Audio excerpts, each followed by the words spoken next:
Bienvenidos a Quantum Back. Liderar en tiempos de inteligencia artificial exige nuevas competencias y visión.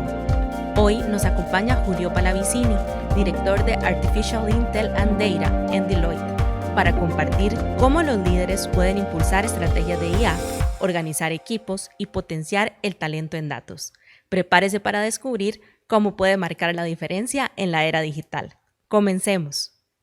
Bienvenidos a Quantum Back, mi nombre es Rogelio Umaña y hoy nuevamente tengo el gusto de tener a Julio Palavicini. Él es director ejecutivo de AI, Data y Analítica para Deloitte Latinoamérica. Julio, nuevamente, bienvenido. Muchísimas gracias, Rogelio. Gracias por invitarme. Julio, ahora aquí hemos hablado en distintos segmentos de la parte estratégica, la parte de data, pero no quiero dejar de fuera la parte humana. Empecemos con la persona que lidera los esfuerzos de inteligencia artificial.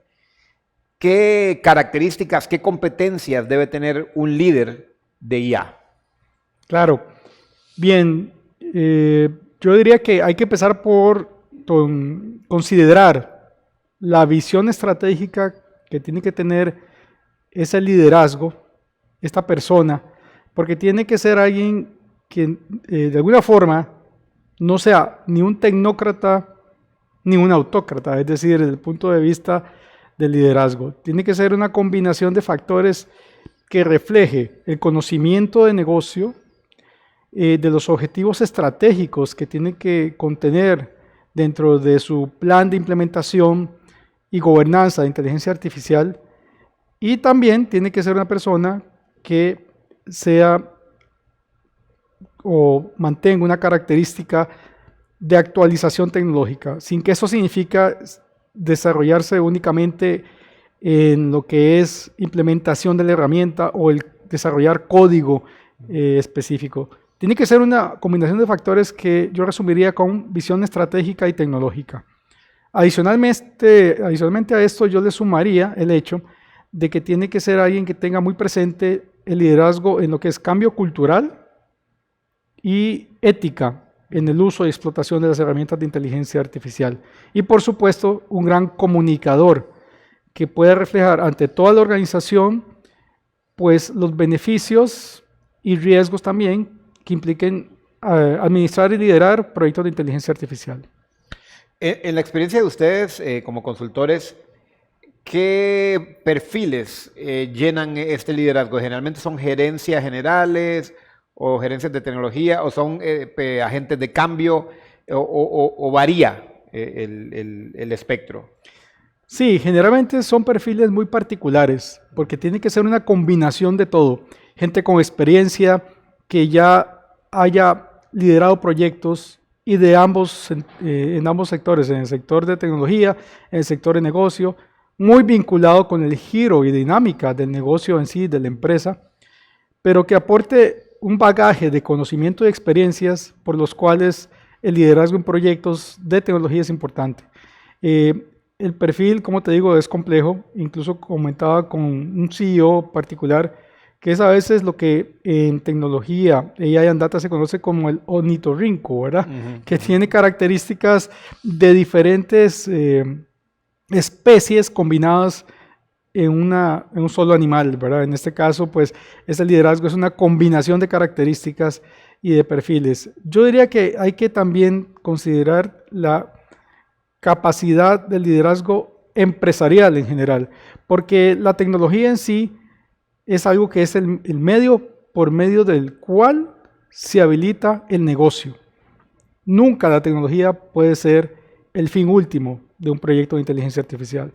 Porque las tecnologías van y vienen, proveedores van y vienen, fabricantes van y vienen, pero al final de cuentas los objetivos y necesidades de negocio es lo que va a tener el liderazgo de todo proyecto de inteligencia artificial.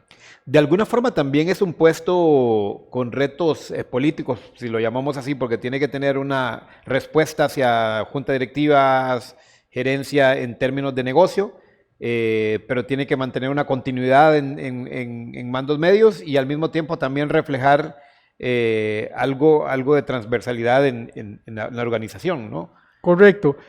Por eso el factor de comunicación, ser un comunicador eficaz que refleje todo lo que hablamos antes en cuanto a tecnología, aplicada a negocio, que tenga esa experiencia en proyectos donde pueden reflejarse eso y sobre todo que esa parte de cambio cultural llegue a reflejar ese liderazgo que él transmite. En términos concretos, generar credibilidad sobre los proyectos que está liderando es una de las claves y secretos más importantes que este líder tiene que cumplir. Ahora, hablemos un poquito de los equipos. ¿Cómo organizar un equipo que pueda asegurar no solo la implementación, sino la aceleración de este tipo de proyectos? Sí, muy interesante porque ese es precisamente uno de los retos a los que se tiene que enfrentar ese líder con visión estratégica. Y uno de los componentes primordiales es asegurar que se conformen equipos multidisciplinarios, es decir, que no sean equipos en el que participen únicamente expertos de tecnología o expertos de negocio. Tiene que ser una combinación de todos ellos. Y en ese sentido, pues también que el hecho de que sean multidisciplinarios agregue un gran valor en lo que es las diferencias de criterios que pueden existir en el uso de interpretación y aplicación de las herramientas. Sumado a eso, yo diría que el equipo también tiene que estar trabajando en diferentes procesos, pero sumamente alineados. Que esto no signifique generar silos dentro de todo el proyecto, sino que aunque tengamos especialización de negocio, por ejemplo, en líneas como finanzas, go-to-market o lo que es ventas y mercadeo, la parte de talento humano, que esto venga acompañado de una muy buena interacción y comunicación. Y sobre todo considerar que todo tiene que estar integrado con la arquitectura de datos de forma holística de toda la organización. Porque cuando hablo de silos, no necesariamente son tecnológicos, también a veces son a nivel de procesos dentro de la organización. Entonces tiene que pensarse en un proyecto que sea integral, que aborde y que traiga beneficio a la organización por encima de un proceso específico. A estos equipos, se ha mencionado que no tienen que ser equipos técnicos, ni un líder tecnócrata, ni tampoco específicamente equipos técnicos, pero ¿qué tienen que tener? ¿Tiene que haber cierta curiosidad por la tecnología o tiene que haber cierta apertura? Por supuesto, y eso es lo que llamamos una alfabetización tecnológica, es decir, que implique esa curiosidad, además de la responsabilidad de estarse actualizando profesionalmente. Porque el criterio técnico, si bien es importante y prevalece, también es un criterio que tiene que traducirse en un lenguaje de negocio. No podemos optar por una solución en donde hablamos de una herramienta específica, por decir algo, inteligencia artificial para generación, supervisión e implementación de contratos, sin considerar el criterio legal que podría existir detrás de todo esto. Entonces, definitivamente sí, hay que considerar una serie de situaciones que le permiten tanto a los equipos como al líder estar gerenciados por medio de ciertas herramientas organizacionales. Creo que, como lo mencioné antes, existe una herramienta básica organizacional que se conoce como el comité de gobernanza, y es un comité que tiene que estar integrado tanto por negocio como por tecnología. ¿Cómo lidia el comité de gobernanza con los obstáculos que se presentan, sobre todo en términos de personal, en términos de personas que son resistentes al cambio o que les está costando adoptar la tecnología? Bueno, esa es una obligación precisamente de este comité de gobernanza, que está constituido por el comité ejecutivo de liderazgo de la organización.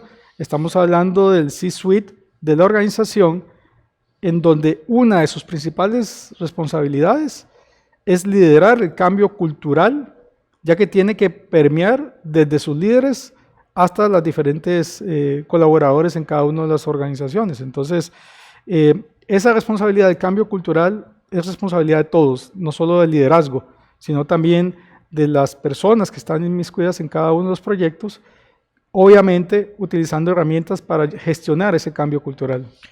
Hay un tema interesante que está pasando en las organizaciones, y es que se puede tener una estrategia de inteligencia artificial pegada al negocio, pero también hay herramientas de inteligencia artificial de uso individual que son abiertas para todas las personas. ¿Cómo se maneja ese balance donde de repente los miembros de la organización comienzan a usar chatbots y tal vez sin el conocimiento de sus jefes superiores? Esa es una nueva realidad. ¿Cómo la estamos manejando? Claro, es precisamente dentro de la organización donde se define y estipula una serie de lineamientos para implementación y uso. En ese sentido, generalmente se administra por medio de ciertas políticas específicas que dentro del comité de gobernanza vienen incluidas como parte de la estrategia.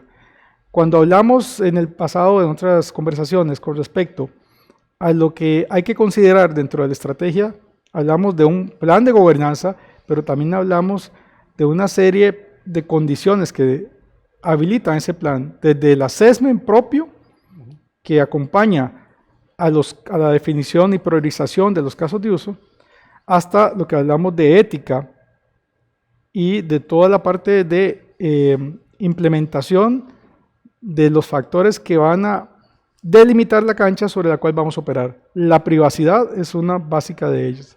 Entonces, todo ese contexto es lo que nos va a ayudar precisamente en ese punto. O sea, básicamente tiene que existir un reglamento, una serie de normas de uso. Así es. Y es una buena práctica. Tiene que existir una serie de lineamientos, desde la conceptualización del proyecto hasta la definición de los datos, que según hablamos antes, tienen que evitar sesgos de diferentes tipos, ¿verdad? Hasta el diseño de la herramienta, lo que sería la etapa de prototipo o la etapa de preproducción de la herramienta, hasta lo que genere la herramienta artificial y la interpretación que le damos a los resultados entregables de esa herramienta artificial. Hablemos un poquito de estas habilidades que hay que desarrollar. ¿Cómo se fomenta esa curiosidad o cómo se fomenta ese conocimiento que ahora es necesario para todos los miembros de la organización?